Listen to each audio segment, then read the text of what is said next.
Welcome to the Leaders in Payments podcast, where we talk to C-level leaders from across the payments landscape.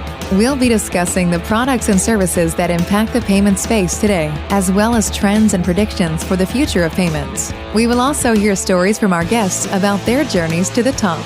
For those of you looking to quantify and understand all of the benefits of open banking, you've come to the right place. In this Pulse of Payments episode, I speak with Trustly VP of Enterprise Growth, Ross McFerrin, a self-proclaimed payments geek, admittedly obsessed with innovation and disruption within our payments ecosystem. Open banking, by definition, is the use of open APIs that enable developers to build applications and services around financial institutions. So, what do companies like Trustly provide in the way of innovation and disruption? Simply stated, they make ACH a viable method of payment within the digital commerce space. And this is a big win for merchants because it offers them a payment alternative to card that is less risky and more cost-effective. In the e-commerce space, Trustly thrives as an alternative to card because they can guarantee payments with no chargebacks and at a cost much lower. When it comes to travel, merchants appreciate the level of security and confidence experienced on both sides of the transaction. And in the fintech space, they also benefit from open banking options that help facilitate various offerings, including NACHA compliance, loan underwriting, RTP disbursements, and more. But truly, Trustly offers benefits on both sides of the payments equation.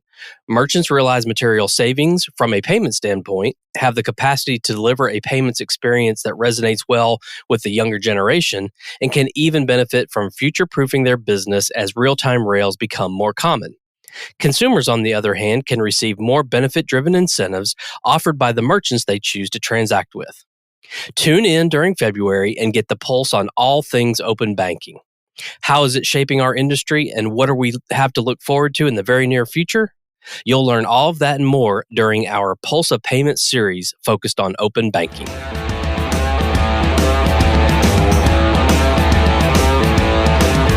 Hi, Ross. Thank you for being here, and welcome to the Leaders in Payments podcast, and more specifically, this special episode about the Pulse of Payments, where we're going to be doing a deep dive on open banking. So, Ross, thanks for being here. Greg, thanks for having me. Absolutely. So let's dive right in. If you don't mind, tell our audience a little bit about your background and your role today at Trustly. Sure. So I'm a payments geek, and I've spent my career in the payment industry, and I've always had an obsession with innovation and disruption in the space. I've spent a bulk of my career with a focus on delivering alternative payment methods and disbursement solutions to the market.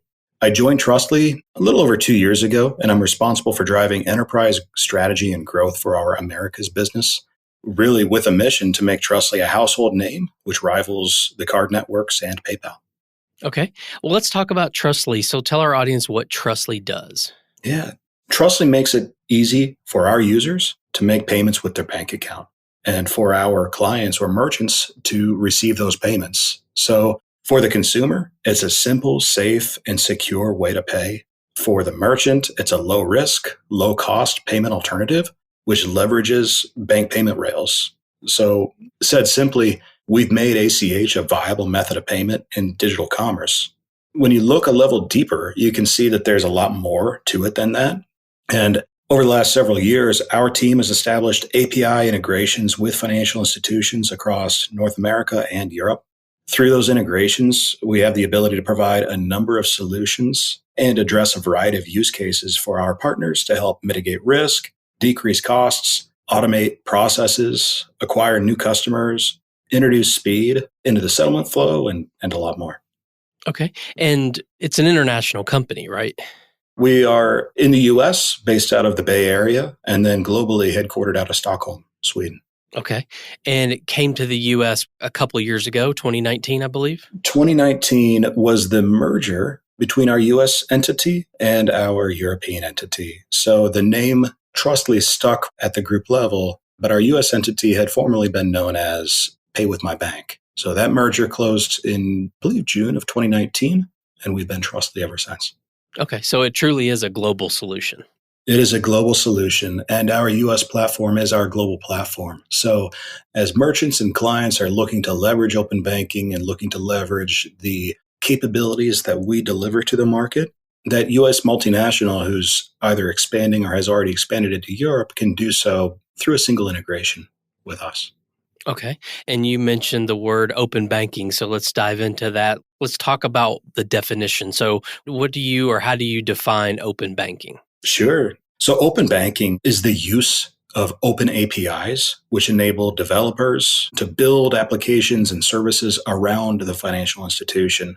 It allows for new features or services to be offered to a user, which might not be offered by the financial institution itself. Maybe a good example of that would be an app powered by the data received from financial institutions to help consumers track their spending, save money, reach financial goals, earn rewards. I would say, though, that the term open banking itself is used somewhat loosely around the use of data that's sourced from financial institutions. And in Europe, the concept of open banking is far more structured. There's regulation around it and a requirement or a mandate on banks to deliver and develop those APIs.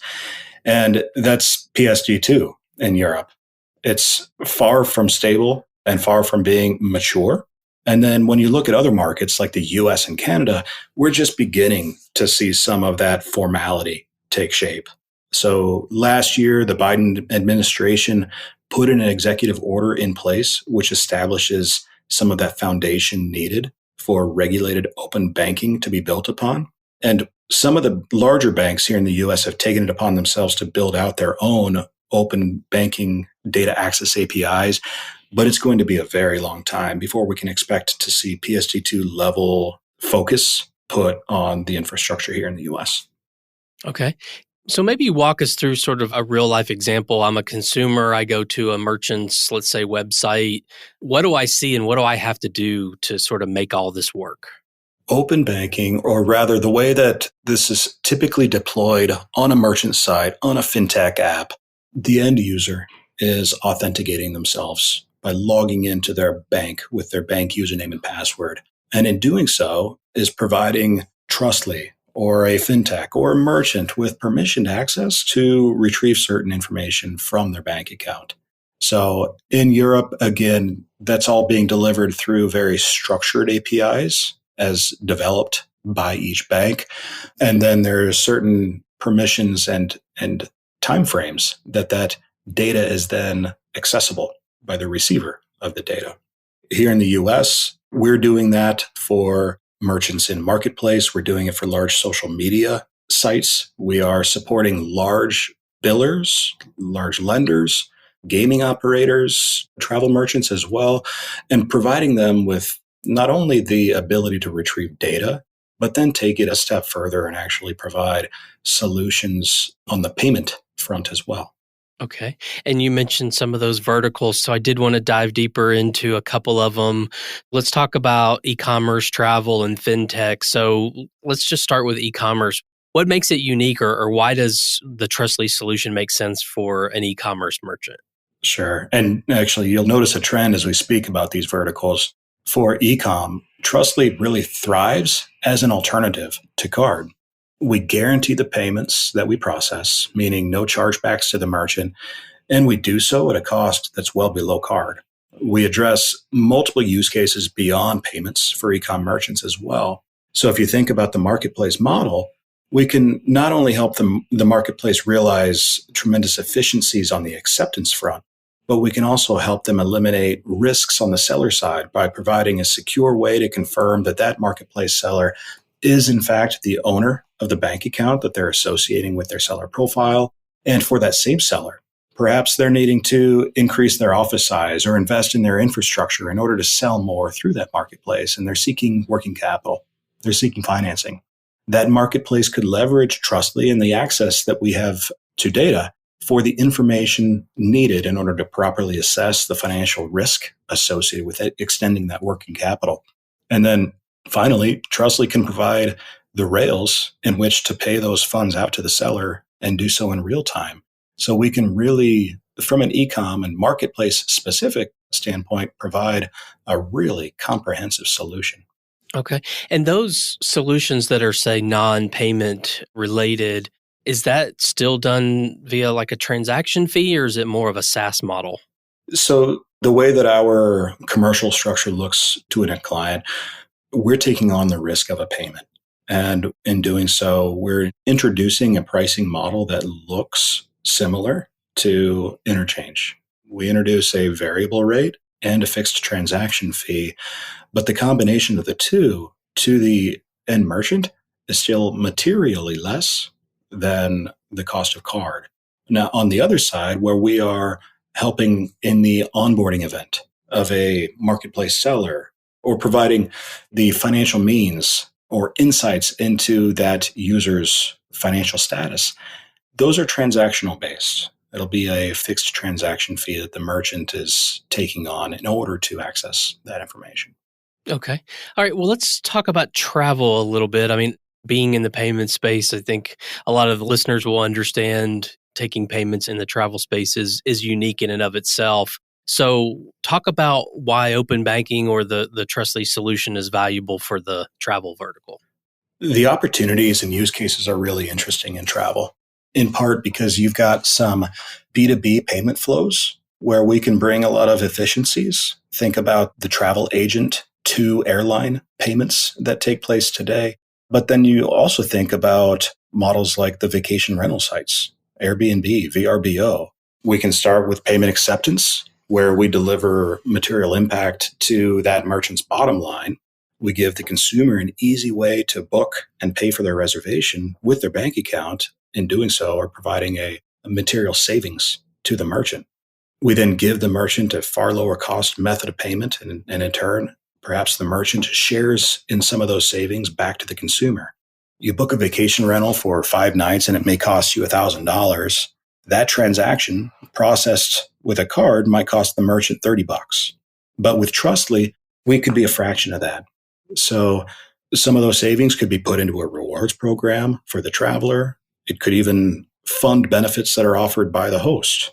In travel and in this use case as well, we could support the onboarding and underwriting of that host who wishes to list their properties onto the facilitation of real-time payouts to the host when those stays are complete.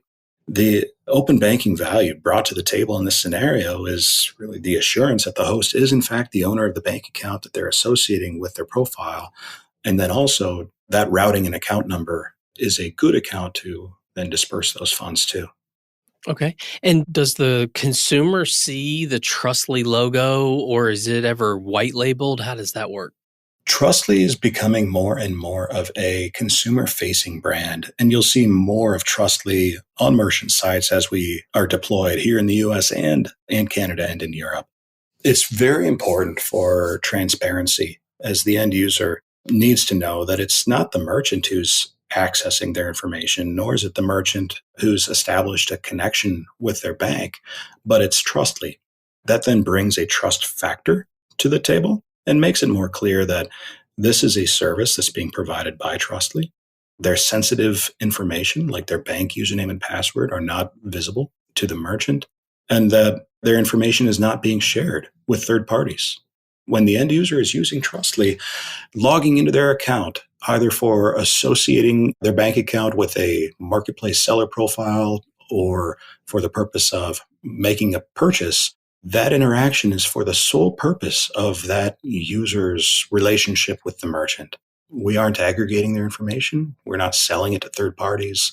And that matters a lot. And I would assume during the process, there's disclosures that come up that say all of that. Yeah. Yep. There sure are. Okay. All right. Well, let's talk about the fintech space. I mean, obviously, that's a very broad segment. It covers a lot of different and unique solutions. So where does Trustly fit in working with fintechs? You're right. It's incredibly broad, and the use cases are even broader than that. Today, we're supporting fintechs. We're supporting billers, financial services companies for very basic use cases like complying with NACHA web debit account validation rule requirements, to the tokenization and securing of their database, all the way through to funding crypto wallets, to underwriting loans, to completing disbursements over the RTP rails. We really offer a very comprehensive set of solutions into the fintech and financial services space.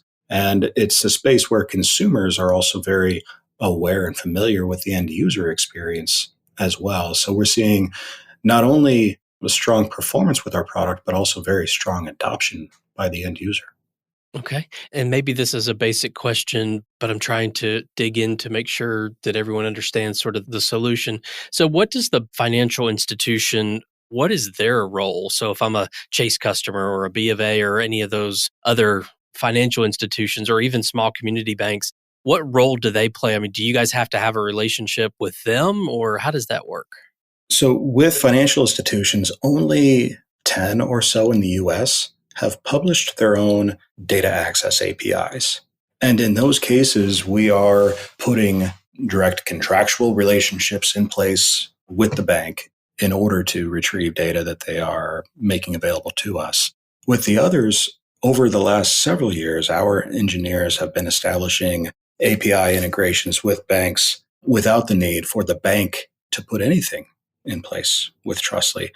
And we're doing so without any screen scraping, without sourcing any information from third parties, which allows for us to retrieve information in a real-time manner and in a way that doesn't chew up a bank's bandwidth. As we review what we do with financial institutions, rather than be met with resistance like others in the market have felt, instead we're experiencing whitelisting and an openness to collaborate by those financial institutions, which is really energizing. That's cool. So, what advantage do companies have to integrate Trustly's solution now as opposed to waiting? I guess said another way, what is the early mover advantage for you guys right now? Sure. So, keeping the scope on the US, companies integrating Trustly today have the opportunity to realize material savings from a payment acceptance standpoint. They can deliver a user experience that resonates well with millennial and Gen Z consumers, while also future-proofing their business as real-time payment rails become more available and ubiquitous. Trustly is going to be piloting a RTP, request for payment, or RFP solution later this year, which introduces an experience which doesn't require the payer to wait for their bank mobile app to send them a push notification with the payment request. Instead, the payer, while they're there on the biller side or on the merchant side, Trustly is containing that experience end to end within our interface, helping to greatly increase conversion, which is something that is a major concern when you look at the way that RTP, RFP is being propagated by banks. We'll look to do the same with FedNow so that as FedNow and RTP become more adopted by financial institutions, we'll then be able to intelligently route transactions over either ACH, RTP, or FedNow rails, depending on the availability and the risk profile of the transaction, while also factoring in payment rail costs and the end user experience. Obviously, the introduction of any friction into the payment is top of mind for merchants, and it is for Trustly as well. So with Trustly, merchants need not create their own strategy around how to utilize open banking infrastructure, how to develop to banks data access APIs, and also how to leverage the availability of real-time rails. We're doing all of that heavy lifting. We're optimizing and really creating all of that infrastructure for them, and we're doing it at scale. Okay. We've taken a pretty merchant-centric view of open banking so far, right, by talking about the verticals and how it works. So I'm curious, what's your opinion on the consumer benefits? What are the consumer benefits? So open banking has the potential to introduce value to the consumer that isn't otherwise afforded by the merchant due to the cost of acceptance. So this is just one example, but let's take the grocery industry. This is one of the thinnest margin industries out there. And you've even seen major grocers make their challenges with the card associations very public. In addition, you've got other payment trends occurring in the market where consumers are gravitating toward buy now, pay later payment solutions, which are incredibly expensive. If that grocer is already challenged with interchange, it'll be very difficult for them to justify the very high cost of buy now, pay later.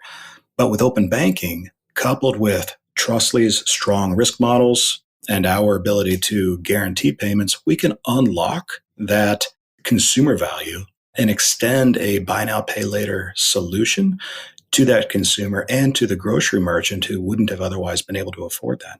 Ultimately giving the grocery customer the ability to buy their groceries today and wait until, let's say, next payday or break their payment up into chunks. And we're doing so at a cost that's still below card. You mentioned a word that I think is important in the payment space, no matter sort of what part of it you're participating in, and that's the word friction. So, do you feel as though just over time consumers will get used to being like putting in their bank credentials and feeling comfortable? Do you feel there's any friction there? And if so, maybe what has Europe done to learn from that, and that you guys have taken that learning and brought it here? Not saying there is friction, but maybe there's perceived friction. So can you speak to that? Yeah, I would start with the European market is very different. You've got strong consumer preference for local payment methods in Europe that don't exist here. And you've also got a lot greater adoption for the credentialed payment flow in Europe, especially in markets like Sweden, Norway, Finland, Denmark, Netherlands, Germany. So you've got that foundation, which was already there, and then made more available through the introduction of PSD2 PIS APIs. That has created only an acceleration in adoption in Europe for payment with a bank account over open banking APIs. In the US, I would say it's still relatively early. However, we're seeing incredible adoption across the different use cases that we brought to market. And I would say that depending on the industry, you're going to see incredibly strong adoption if the consumer motivation is high. Let's say this is a consumer who's owed money. If presented a login flow for the purpose of receiving money, you're going to have incredibly high conversion rates. We work very closely with merchants in designing and introducing value to consumers as well, which is helping to drive adoption in a pretty big way. And I think as you also follow the merchants, the billers, and the clients who are utilizing Trustly and other solutions like it, it's making that consumer experience a far more normal user experience and almost becoming an expectation from consumers. Okay. And last question, where do you see the payments industry, or more specifically open banking, heading, say, in the next 2 to 3 years? In the US, we should see an acceleration around open banking. And as I mentioned already, we've got a handful of banks who have published their own data access APIs and are creating their own framework to support open banking. But we are still so far away from that being the standard in the US. We've got thousands of financial institutions here, many of which don't have the resources to publish their own APIs. So what I think you're going to see is you'll have some companies who will be building out those APIs on the bank's behalf. And I think more importantly, it's how those banks are adopting instant payment rails and how the merchants and billers are thinking about instant payment rails in combination with open banking APIs as they become available. What I've noticed over the last couple of years is there's incredibly high interest from the market in instant payments, but there's also the resistance by banks to actually make those available and integrate to the clearinghouse APIs that they need to do in order to deliver those payment options. So I think you're going to see more traction there. I think you're going to see more adoption given the strong interest from merchants, the strong interest from billers and fintechs around instant payment rails. Sure.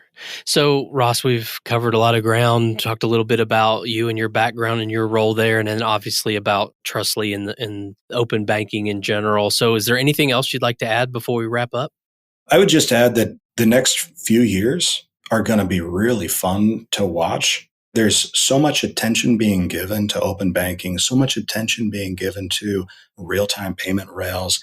This is going to be absolutely an evolving space, still so immature here in the US and globally, but can't wait to see what the future holds as Trustly innovates around all of this and delivers solutions that benefit both merchants and consumers. Okay. Well, Ross, thank you so much for being on the show today. I know your time's very valuable, so I appreciate you being here. So thank you so much for being on the show. Greg, appreciate you having me. Absolutely. And to all you listeners out there, I thank you for your time as well. And until the next story. Thank you for joining us this week on the Leaders in Payments podcast. Make sure you visit our website at leadersinpayments.com, where you can subscribe to the show and where you'll find our show notes. If you enjoyed listening, please share on your social channels as well.